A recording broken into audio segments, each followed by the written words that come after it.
ጤና ይስጥልን የአሻም ተከታታዮች ለዛሬ ዕለተ ሮብ ሰኔ 25 ቀን 2017 ዓ.ም ያሰናዳናቸው የአሻም ዜናዎች የሚያልፉበት ሰዓት ላይ ደርሰናል። አስቀድመን ርዕሰ ጉዳዮችን ጠቁማችሁ ጠቅላይ ሚኒስትር አብይ አህመድ በነገው ዕለት ሰኔ 26 ቀን 2017 ዓ.ም ለምክር ቤቱ ማብራሪያና ምላሽ ይሰጣሉ ተባለ። አራተኛው የኢትዮጵያ ተዛማጅ በሽታዎችና የላቦራቶሪ ስልጠና ፕሮግራም መድረክ በአዲስ አበባ ተካሄደ። የስራ ዕድል ፈጠራና ፍትሃዊ ኢኮኖሚ ተጠቃሚነት በወጣቶች እየተጠየቀ እንደሆነ ኡቡንቱ ወጣቶች ለሰላም ጥምረት ለአሻም ገለጸ። ከውጭ ኢራን ከእስራኤል ጋር ያደረገችውን ጦርነት ካቆመች በኋላ የሆርሙዝ ባህርን በፈንጅ ለመሙላት ዝግጅት ጀምራለች ተባለ። አስቀድመን ያስተዋወቅናቸው ርዕሰ ጉዳዮችን ጨምሮ ሌሎች የቢዝነስና ምጣኔ ሀብት እንዲሁም ደግሞ ስፖርታዊ መረጃዎችን እናካትናል። ተረኛ አሳላፊው ብርሃን ሸቴ ነኝ። አብራችሁን ቆዩ ጋበዝኩ። ወደ ዜናዎቹ አለፍኩ። አብራችሁን ቆዩ።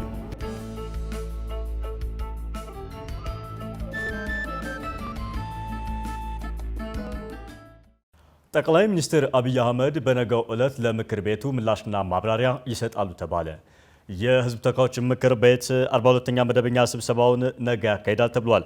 ጠቅላይ ሚኒስትር አብይ አህመድ በስብሰባው የመንግስትን 2017 የበጀት ዓመት የዕቅድ አፈጻጸም አስመልክቶ ከምክር ቤቱ አባላት ለሚነሱላቸው ጥያቄዎች ምላሽና ማብራሪያ ይሰጣሉ ተብሏል።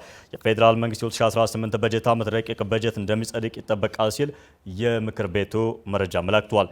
በስብሰባው ጥሪ የተደረገላቸው እንግዳዎች የተለያዩ ሀገራት አምባሳደሮችና የዓለም አቀፍ ተቋማት ተጠሪዎች፣ የሃይማኖት አባቶች፣ ታዋቂ ግለሰቦችና ተፎካካሪ ፖለቲካ ፓርቲ አመራሮች ይገኛሉ ተብሏል። አራተኛው የኢትዮጵያ ተዛማጅ በሽታዎችና የላቦራቶሪ ስልጠና ፕሮግራም መድረክ በአዲስ አበባ ተካሄደ።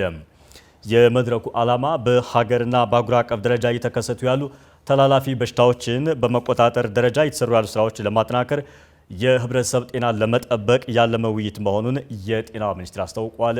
መስከረም አዲሱ አራተኛው ተዛማጅና ተላላፊ በሽታዎች እንዲሁም የላቦራቶሪ ስልጠና ፕሮግራም መድረክ በአዲስ አበባ አድዋ ሙዚየም በዛሬው ዕለት ተካሂዷል። በዚህ መድረክ የጤና ሚኒስቴር ዶክተር መቅደስ ዳባ፣ የጤና ሚኒስቴር ዴኤታ ሳህራላ አብዱላሂ፣ የትምህርት ሚኒስቴር ዴኤታ ኩራ ጦሽኔ እንዲሁም ሌሎች ባለድርሻ አካላት በተገኙበት ተካሂዷል። የመድረኩ ዋነኛ ዓላማ በአህጉር አቀፍ ደረጃ እየተከሰቱ ያሉ ተላላፊ በሽታዎችን በሚመለከት በመቆጣጠርና በመከታተል ደረጃ እየተሰሩ ያሉ ስራዎች ምን ይመስላሉ ብሎም የህብረተሰብን ጤና አደጋ ቁጥጥርን በተመለከተ መሻሻል ባለባቸው ጉዳዮች ላይ ምን መሰራት አለበት በሚል ከሚመለከታቸው ባለድርሻ አካላት ጋር ውይይት ለማድረግ የታሰበ መድረክ መሆኑን የገለጹት በጤና ሚኒስቴር የጤና ዘርፍና የሰው ሀብት ልማት ማሻሻያ ስራ አስፈጻሚ ዶክተር አሰግድ ሳሙኤል ናቸው። ይህ እንግዲህ ለአራተኛ ጊዜ የሚዘጋጀው በሀገር አቀፍ እንዲሁም አጠቃላይ በኮንቲኔንት ዋይድ ደረጃ የፊልድ ኢፒዲሞሎጂ እና ላቦራቶሪ ስልጠና ፕሮግራም ሳይንቲፊክ ኮንፈረንስ ነው።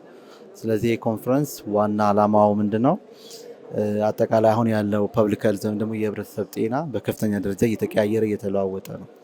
ከዚህ አንጻር በተለይ በየጊዜው ከዚህ ቀደም ኖርማል ያልነበሩ ችግሮች አሁን ኖርማል፣ ለምሳሌ ቀደም ሲቀርብ እንደሰማችሁት ተላላፊ ያልሆኑ በሽታዎች አሁን በከፍተኛ ደረጃ እየመጡ ነው ያሉት። ከዛ ውጭ የህብረተሰብ ጤና አደጋ የምንላቸው ከዚህ ቀደም ያሳለፍናቸው እንደ ኮቪድ-19 አይነት ሌሎች ኮሌራ፣ ሚዝል፣ እንደዚህ ሚኒንጃይስ ብዙ አውትብሬኮች አሉ፣ ወረርሽኝ የምንላቸው አሁንም ያጋጠመን በተለይ የኤምፖክስ የሚባለው ማለት። ስለዚህ እነዚህ ባለሙያዎች ቅድም የሳይንቲፊክ ኮንፈረንስ ዋና ዓላማ እነዚህ ጉዳዮች ላይ ግሎባሊ ምን ጉዳዮች አሉ፣ በአፍሪካ ደረጃ ምን ጉዳይ አለ፣ በሀገር ደረጃ ምን እየሰራ ነው፣ እንዴት እነዚህን የበለጠ አጠናክረን የህብረተሰብ ጤና አደጋ ቁጥጥር የበለጠ መሻል መለወጥ ይችላል የሚለውን ዲስከስ የሚያደርግ ፎረም ነው። የጤናውን ዘርፍ በማሻሻል በኩል የተዘጋጁ ጥናታዊ ጽሁፎች እንደሚቀርቡ የገለጹት ስራ አስፈጻሚው በዚህም ጥናታዊ ጽሁፍና የውይይት መድረክ የአፍሪካ ሀገራትን ጨምሮ የተለያዩ ሰዎች መሳተፋቸውን ገልጸው እነዚህ ተላላፊ በሽታዎች በአንድ ቦታ ብቻ የሚወሰኑ ባለመሆናቸው በሀገር አቀፍ ደረጃ በሽታዎቹ እንዳይዛመቱ በቀጣይ የሀገሪቱ የህብረተሰብ አደጋ ቁጥጥርን በምን መልኩ መሻሻል አለበት በሚል ጉዳይ ውይይት እንደሚደረግ ነው የሚገልጹት። እንግዲህ በዚህ ኮንፈረንስ በርካታ ጥናታዊ ጽሁፎች ይቀርባሉ። ከ67 በላይ አብስትራክት ጥናታዊ ጽሁፎች ይቀርባሉ። 17 የቃል ፕሬዘንቴሽን የሚባሉ ይቀርባሉ። በዚህ ፕሬዘንቴሽን ከአፍሪካ ሀገራት ከዩኤስሲዲሲ ጀምሮ በርካታ ሰዎች ኢንጌጅ አድርገዋል።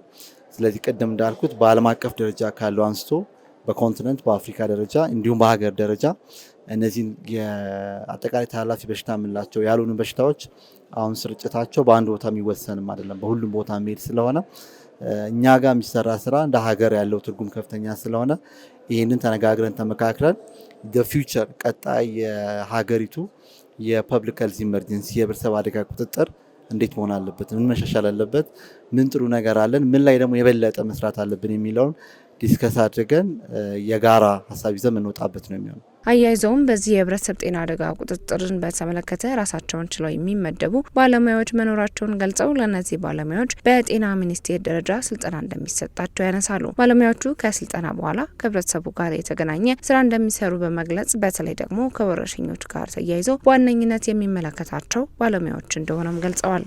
እንግዲህ ይሄኛው ትራክ 3 ትራክ አለው። አጠቃላይ ፊልድ ኢፒዲሞሎጂ ስልጠና የምንለው አንደኛ ፍሮንት ላይን የምንለው አለ። ይሄ በ3 ወር ሰልጥነው የሚወጡት ናቸው። ሁለተኛ ኢንተርሚዲየት በ9 ወር የሚሰለጥኑ አሉ። ሶስተኛው አድቫንስድ በማስተርስ ፕሮግራም የሚሰለጥኑ አሉ። ስለዚህ በዋናነት እነዚህ ባለሙያዎች ስራቸው ቀጥታ ከህብረተሰቡ ጋር የተገናኘ ስራ ነው የሚሰሩት። ያ ማለት ለምሳሌ ወረርሽኝ የሆነ ቦታ ሲከሰት ያንን የበሽታ ቅኝት ማድረግ፣ ማጥናት፣ ምንድነው ጉዳዩ፣ እንዴት ነው ያ ጉዳይ መሻሻል የሚችለው የሚለውን የሚያጠኑ ሰዎች ናቸው። ምላሽ ውስጥ ምን መቻል አለበት የሚለውን ከሚመለከታቸው ተቋማት ጋር የሚያጠኑ ናቸው።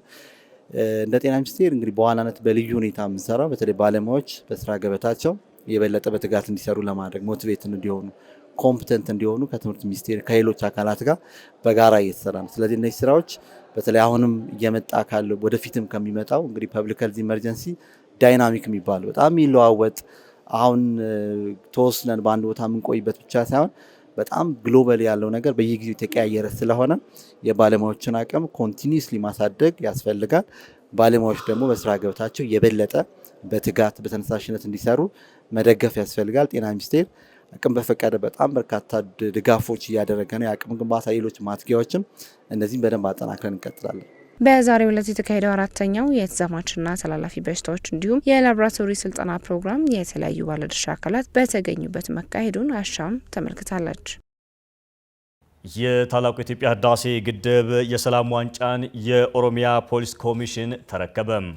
የታላቁ የኢትዮጵያ ህዳሴ ግድብ በህብር የተገነባ የኢትዮጵያ ማንሰራራት መገለጫና የይቻላል ማሳያ መሆኑን የአዲስ አበባ ምክትል ከንቲባ ኢንዱስትሪ ልማት ቢሮ ኃላፊና የአዲስ አበባ የህዳሴ ግድብ ማስተባበሪያ ምክር ቤት ሰብሳቢ ጃንጥራር አባይ ተናግረዋል።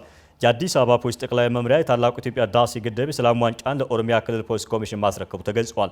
ዋንጫውን የኦሮሚያ ክልል ፖሊስ ኮሚሽን ኮሚሽነር ሌተናንት ጀነራል ድሪባ መኮንን ከአዲስ አበባ ፖሊስ ጠቅላይ መምሪያ አዛዥ ጌቱ አርጋው እጅ መረከባቸው ተገልጿል።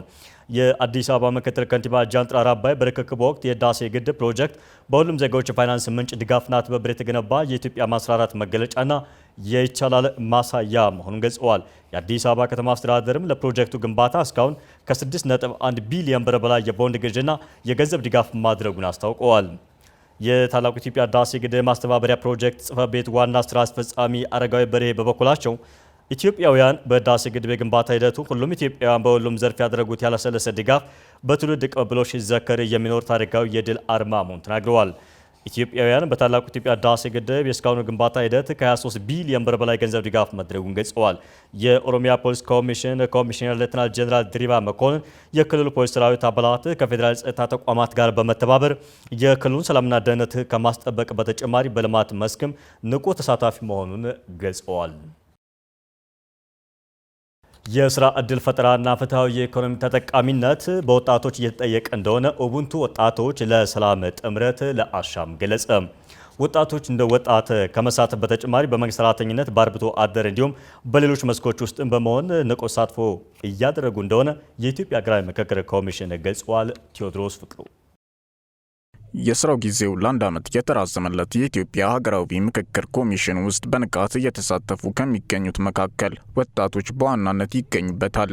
ወጣቶች የኢትዮጵያ ሀገራዊ ምክክር ኮሚሽን ከተለያዩ የህብረተሰብ ክፍሎች ጋር እያደረገ በሚገኘው ውይይትና የአጀንዳ ማሰባሰብ ስራ ውስጥ እንደየድርሻቸው እየተሳተፉ እንደሆነና ሀሳቦችንም እያመነጩ መሆኑ ኮሚሽኑ ይገልጻል። የኡቡንቱ ወጣቶች ለሰላም ጥምረት ሰብሳቢ ብሩክ ይርጋለም ወጣቶች በመደበኛነት የጠየቋቸው ጥያቄዎች እንዲሁም እንደ አካባቢም የጠየቋቸው ጥያቄዎች መኖራቸውን ገልጸው በተለይም ከተጠየቁት መካከል የስራ ዕድል ፈጠራና ፍትሐዊ ኢኮኖሚያዊ ተጠቃሚነት እንደሚገኙበት ከአሻም ጋር በነበራቸው ቆይታ ተናግረዋል። ኮመንሊ ያነሷቸው ሁሉም ሪጅኖች ላይ የተነሱ የወጣቶች ጥያቄዎች አሉ። የየሪጅኖቻቸው ደግሞ ስፔሲፊክ የሆኑ አጀንዳዎች አንስተዋል ማለት ነው። ኮመንሊ ከተነሳው ነገር መካከል አንዱ የወጣቶች የስራ አጥነትና ኢኮኖሚያዊ ተጠቃሚነት ፌር የሆነ ወይም ፍትሃዊ የሆነ ኢኮኖሚ ተጠቃሚ አይደለንም ባለመሆናችን ምክንያት ለጦርነትም ለስደትም ለብዙ ነገሮችም ተጋላጭ ሆነናል ብለው ያነሷቸው አጀንዳዎች አሉ። ከትምህርት ጥራት ጋር የተያያዘና ተደራሽነት ጋር ያነሷቸው አጀንዳዎች አሉ። ሌሎችም ለምሳሌ የተዛባ ትርክት ያነሷቸው ብዙዎቹ ቦታዎች ላይ ያነሷቸው አጀንዳዎች አሉ። እንደዚህ የሚሉ የተለዩ 10 አጀንዳዎች ወጣቶችን የተመለከቱ ጉዳዮች ብቻ እንዲሆኑ አድርገን ፍሬም ስላደረግነው በዛ መልኩ በርካታ አጀንዳዎች ተነስተዋል ማለት ነው። አክለውም ብሩክ ተቋማቸው በአገሪቱ የሚገኙ ወጣቶች ብዙና ሰፊ ከመሆናቸው አንጻር ሁሉንም በማነጋገር መሸፈን እንዳልቻለ ገልጸው ነገር ግን ተቋማቸው በተንቀሳቀሰበት ቦታ ሁሉ የከፍተኛ ትምህርት ተቋማት ተማሪዎች ወጣቶች እንደመሆናቸው መጠን በዚህ ሀገራዊ የምክክር ሂደት እንዲወከሉ ጥረት እያደረገ እንደሆነ ገልጸዋል። ከሀገሪቷ የወጣቶች ስፋት አንጻር እኛ የሰራነው ስራ በጣም ውስን ሆነስት ስፒኪንግ ማለት ነው። ግን ባደረግናቸው ቦታዎች ላይ ሪፕሬዘንቴሽን እንዲኖር አድርገናል። ለምሳሌ ጅማ ላይ ስናደርግ ከጅማ ዩኒቨርሲቲ፣ ድሬ ላይ ስናደርግ ከድሬዳዋ ዩኒቨርሲቲ፣ ከተለያዩ ቦታዎች ላይ እንደዚህ ሐዋሳም ስናደርግ የሐዋሳ ዩኒቨርሲቲ ተወካዮችም እንዲመጡ አድርገናል። ግን ያደረግነው በጣም ሊሚትድ ነው። ስለዚህ ሀሳባቸው ግን ባደረግንባቸው ቦታዎች ላይ ውክልና እንዲኖራቸው ግን ሀሳባቸው እንዲንጸባረቅ ወይም ደግሞ አጀንዳቸው እንዲመጣ ወይም ተወካይ እንዲኖራቸው አድርገናል የዩኒቨርሲቲ ተማሪዎችን ማለት ነው። የኢትዮጵያ ሀገራዊ ምክክር ኮሚሽን ዋና ኮሚሽነር መስፍን አራያ በበኩላቸው ወጣቶች እንደ ወጣት ከመሳተፍ በተጨማሪ በመንግስት ሰራተኝነት፣ በአርብቶ አደር፣ በአርሶ አደር እንዲሁም በሌሎች መስኮች ውስጥም በመሆን ንቁ ተሳትፎ እያደረጉ እንደሆነ ገልጸው በምሳሌነትም በየክልሎቹ የተደረጉትን የምክክር ሂደቶች በምሳሌነት አንስተዋል። በአንድ የማህበረሰብ ክፍል ከመሳተፍ ባሻገር ወጣቶች በመንግስት ሰራተኛው፣ በሴቶች፣ በንግዱ ማህበረሰብ እና በአርብቶ አደሩም በአርሶ አደሩም በሁሉም የማህበረሰብ ክፍል ውስጥም በመካተት ተጨማሪ ተሳትፎ በማድረግ ላይ ናቸው። በክልል ደረጃ በተካሄዱ የአጀንዳ ማሰባሰብ መድረኮችም ወጣቶች ከ5ቱ ባለድርሻ አካላት ልዩ ልዩ ማህበራትን ማለትም የወጣቶች ማህበራትን፣ የወጣቶች ምክር ቤቶችና ልዩ ልዩ አደረጃጀቶችን በመወከል እንደ አንድ ባለድርሻ አካል ጉልህ ተሳትፎ አድርገዋል፣ እያደረጉም ይገኛሉ።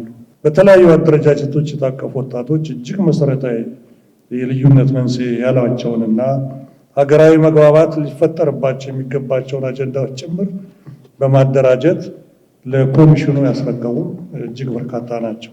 ጥራቱን የጠበቀ የምግብ ምርት ለህብረተሰቡ እንዲደርስ የሚያከናውነውን ስራ አጠናክሮ እንደሚቀጥል ባለስልጣኑ ገለጸ። በምግብ በሕክምና ግብዓቶችና በመድኃኒቶች የተለያዩ ዓለም አቀፍ የጥራት እውቅናዎች ማግኘቱን የኢትዮጵያ ምግብና መድኃኒት ባለስልጣን አስታውቋል። አዲስ እንግዳ ሰው የኢትዮጵያ ምግብና መድኃኒት ባለስልጣን በምግብና መድኃኒት ቁጥጥር እንዲሁም በሕክምና መሳሪያዎች ጥራት በዓለም አቀፍ ደረጃ እውቅና ማግኘቱን በዛሬው ዕለት ለጋዜጠኞች በሰጠው መግለጫ አስታውቋል። ተቋሙ ከዚህ ቀደም ለመጀመሪያ ጊዜ በመድኃኒት ጥራት ምርምር ላቦራቶሪ በአይኤስኦ 17025/2011 ዓ.ም በአሜሪካ አናብ የእውቅና ተቋም እውቅና ማግኘቱን የገለጹት የኢትዮጵያ ምግብና መድኃኒት ባለስልጣን ዋና ዳይሬክተር ሄራን ገርባ ከዚያ በኋላ የተገኙ የጥራት እውቅናዎችን አስታውሰዋል። ከዛ በመቀጠል በአመቱ በ2012 እንደ ፈረንጆች አቆጣጠር በኮንዶም ጥራት ምርመራ በ5 መለኪያዎች የአይሶ 17025 እውቅና ያገኘን ሲሆን ይህንንም እስካሁን ድረስ ማስቀጠል ችለናል።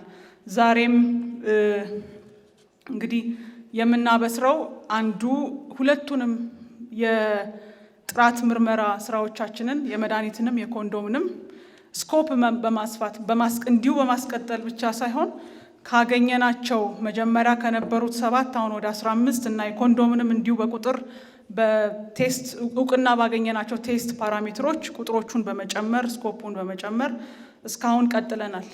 ባለስልጣኑ በ2023 ምግብ ጥራት ምርምር ላቦራቶሪና በዛው አመት በሕክምና ጓንት ጥራት ምርምር እውቅና ማግኘቱን የገለጹት ዋና ዳይሬክተሯ የተቋሙ ራዕይ በአፍሪካ በምግብና በጤና ምርቶች ቁጥጥር የልህቀት ማዕከል መሆኑን ነው የተናገሩት። ተቋሙ የተገኘውን እውቅና ማስቀጠል ስለመቻሉ የሚናገሩት ኃላፊዋ በዘንድሮ አመትም የተገኙ ዓለም አቀፍ እውቅናዎችን ይፋ አድርገዋል። አሁን ደግሞ በዚህ አመት በሃይፖደርሚክ ሲሪንጅ በሁለት መለኪያዎች እንዲሁም በፈጣን መመርመሪያ ኪቶች ኢንቪትሮ ዳያግኖስቲክስ ቴስት ኪት በምንላቸው በ4 መለኪያዎች አዲስ የዓለም አቀፍ እውቅና ከአናብ የአክሬዲቴሽን ጽሕፈት ቤት አግኝተናል። ዋና ዳይሬክተሯ እውቅናው ጥራቱን የጠበቀ ምግብና መድኃኒት ወደ ህብረተሰቡ እንዲደርስ የማድረግ ሂደትን እንደሚያጠናክር ገልጸው ባለስልጣን መስሪያ ቤቱ በዓለም አቀፍ ደረጃ እውቅና ማግኘቱ ለኢትዮጵያ ትልቅ እድል እንደሆነ በመግለጽ ያለውን ጠቀሜታ አንስተዋል። አገራችን በፋርማሲካል ዘርፍ ሰፊ ግምት የሚሰጣቸውን የተለያዩ ክትባቶችና መድኃኒቶችን በማምረትና በመላክ የአገር ፍላጎትን ከመሸፈን ባሻገር ከፍተኛ የውጭ ምንዛሪ ለማግኘት የሚያስችላት ሲሆን በተለይ የምርመራ ላቦራቶሪዎቻችን አቅም መጠናከር ከአፍሪካም ሆነ ከሌሎች ሀገራት የሚመጡ መድኃኒቶችን በመመርመር እንዲሁም ለሀገሪቱ ተጨማሪ ገቢ ማስገኘትን የሚያስችል ይሆናል።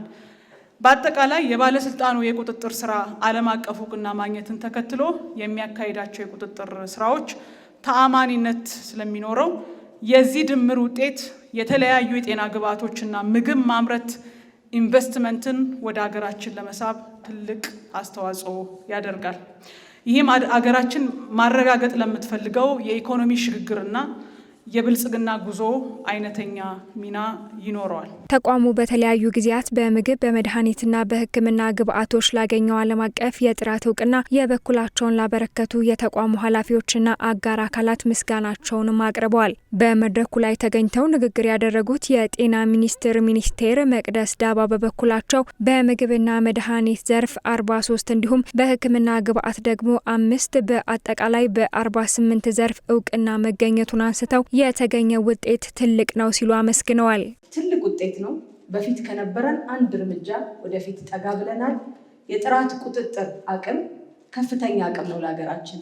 ምግብ፣ መድኃኒት የጥራት አገልግሎት መስጠት፣ ያንን ደግሞ ተቆጣጥረን ለህብረተሰባችን ጤናው የሚጠበቅበት ትክክለኛ አገልግሎት የሚያገኝበትን አቅም መጨመር ትልልቅ እድል የፈጠርንበት ስለሆነ ይህንን ያስቻሉ በዚህ ላይ የተባበሩንን ከተጠሪ ተቋማት ጭምር ሌሎችም አጋር ድርጅቶች፣ ተቋማት እንደሰማችሁት የግልም የመንግስትም ተቋማት በአንድ ላይ በመተባበር የተሰራ ስለሆነ እጅግ አድርጌ እንደገና ማመስገን ፈልጋለሁ። በመድረኩ ላይ የጤና ሚኒስትር ዴኤታ ዶክተር ደረጀ ዱጉማን ጨምሮ ሌሎች የመንግስት የስራ ኃላፊዎች ብሎም የተቋሙ የዘርፍ ኃላፊዎችና ሰራተኞች የተገኙ ሲሆን ይህ ውጤት እንዲገኝ አስተዋጽኦ ላበረከቱ የባለስልጣን መስሪያ ቤቱ የስራ ክፍል ኃላፊዎችና ሰራተኞች ብሎም አጋር ተቋማትና ግለሰቦች የእውቅናና የምስክር ወረቀት ተበርክቶላቸዋል።